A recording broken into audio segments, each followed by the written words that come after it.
प्यारे बच्चों, आज हम पाठ एक प्रार्थना आपकी भाषा भारती में दी गई है यह कविता।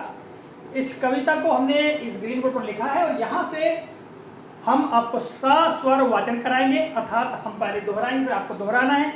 साथ ही इसका भावार्थ बताएंगे और भावार्थ बताने के साथ साथ अंत में आपको इसका सारांश अर्थात इस कविता का सार क्या है उसे भी बताएंगे। ठीक है? Yes sir. तो चलिए प्रारंभ करते हैं। मैं पहले दोहराऊंगा, मेरे पीछे आपको दोहराना है। सब लोग खड़े हो जाएं अपनी अपनी जगह पर और जैसे हाव भाव हम कर रहे हैं उसी तरह के आपको हाव भाव भी करना है। पहली पंक्ति क्या है? आंख खोल कर। देखो ये हमारी आंखें हैं ना, तो हम कैसे बोलेंगे? आंख खोल कर सुबह सुबह में मन में कहता हूँ। बोलिए, आंख खोल कर सुबह सुबह में मन में कहता हूँ। फिर से, आंख खोल कर सुबह सुबह में मन में कहता हूँ। दोहराइए, आँख खोल कर सुबह सुबह में मन में कहता हूँ। प्रभु तेरा उपकार की मैं भारत में रहता हूँ।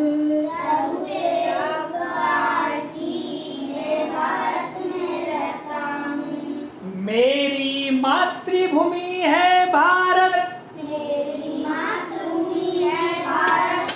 मैं भारत के योग्य बनूं। मैं भारत के योग्य बनूं। मातृभूमि की प्रकृति पुरुष, मातृभूमि की प्रकृति पुरुष। पशु सबको अपना सगा गिनूं। पशु सबको अपना सगा गिनूं। फिर आगे की जो चार पंक्तियां वो है, इनका दुख अपना दुख मानूं। इनका दुख अपना दुख मानूं। इनका दुख अपना दुख मानूं। इनके सुख को सुख अपना। इनके सुख को सुख अपना। प्रभु ऐसा बल दो कि कर सकूं। प्रभु ऐसा बल दो कि कर सकूं। पूरा बापू का सपना। पूरा बापू का सपना। भारत के जल पवन अन्न। भारत के जल पवन अन्न। भारत के जल पवन अन्न।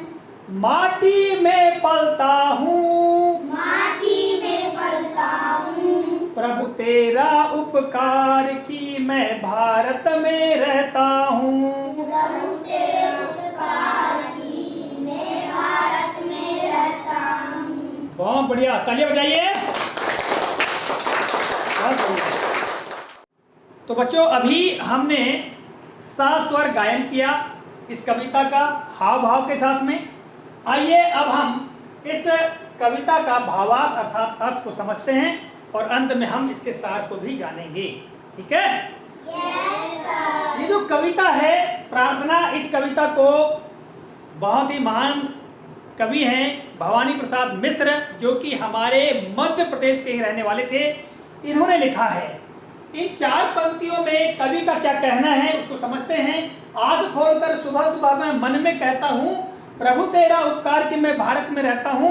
तो कवि इसमें प्रभु का उपकार मानते हुए, प्रभु यानी ईश्वर भगवान, उनका उपकार मानते हुए, ठीक है, वो कहते हैं कि जब भी मैं सुबह होती है और अपनी आंख को खोलता हूँ और अपने मन में कहता हूँ, क्या कहता हूँ मन में? कि हे ईश्वर, आपकी बहुत बड़ी कृपा है मुझ पर, आपकी मुझ पर बहुत बड़ी दया है, आपका उपकार है कि मैं आपकी दया के कारण ही इस भारत देश में रह रहा हूं और यहां मेरा जन्म हुआ है। अगली दो पंक्ति में कहते हैं कवि, मेरी मातृभूमि है भारत, मैं भारत के योग्य बनूं। मातृभूमि की प्रकृति पुरुष पशु सबको अपना सगा गिनूं।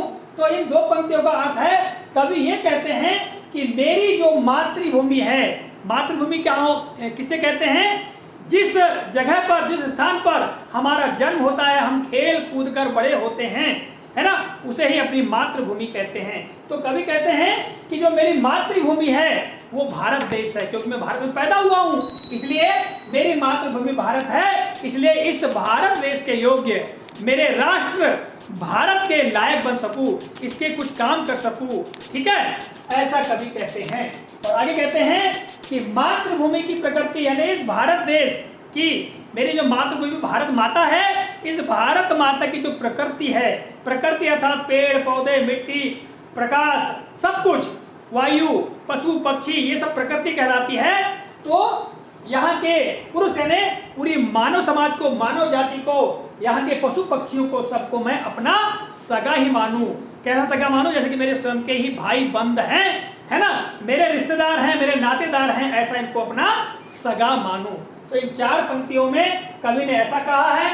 आगे की 4 पंक्तियों में कवि कहते हैं, इनका दुख अपना दुख मानूं, इनके सुख को सुख अपना, प्रभु ऐसा बल दो कि कर सकूं पूरा बापू का सपना।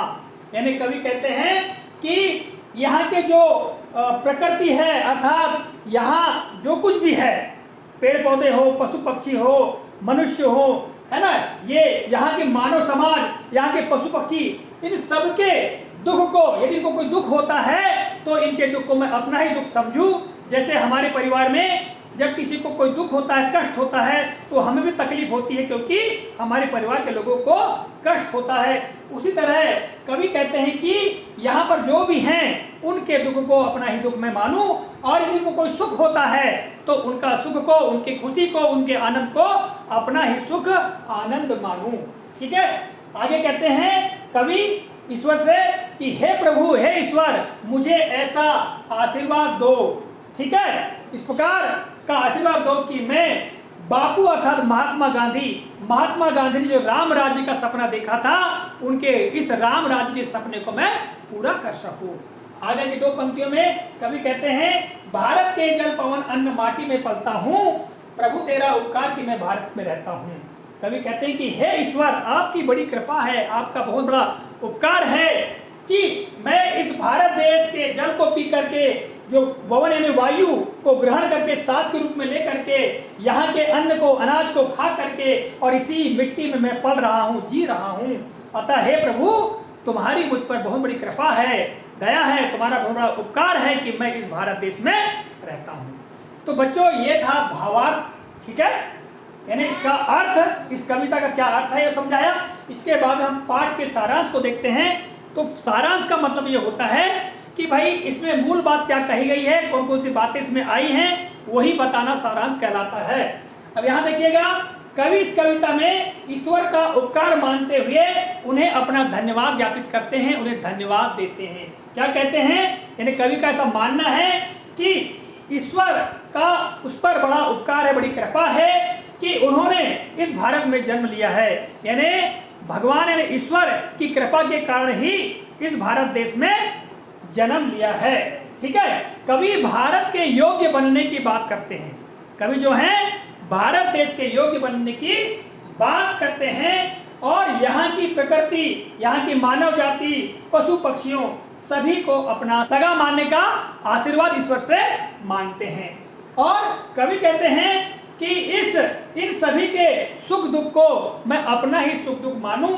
ठीक है, और आगे कहते हैं कि जो महात्मा गांधी अर्थात बापू जो हैं, जो बापू ने राम राज का जो सपना देखा था, उनके उस राम राज के स्वप्न को मैं पूरा कर सकूं, ऐसा मुझे बल दो। ठीक है, कवि कहते हैं कि वे इस देश की जल वायु अनाज को ग्रहण करके वो इस मिट्टी में जी रहे हैं। अतः ईश्वर की उन पर बहुत बड़ी कृपा है, बहुत बड़ा उपकार है कि वो इस देश में जन्म लिए हैं, इस देश में पैदा हुए हैं। तो बच्चों, ये था सारांश। तो इस तरह से इस पाठ का भावार्थ और सार हमने आपको बताया, है ना।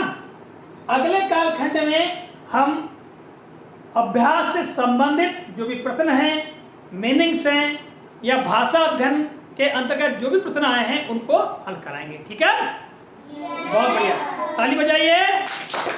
बहुत बढ़िया, बोलिए जय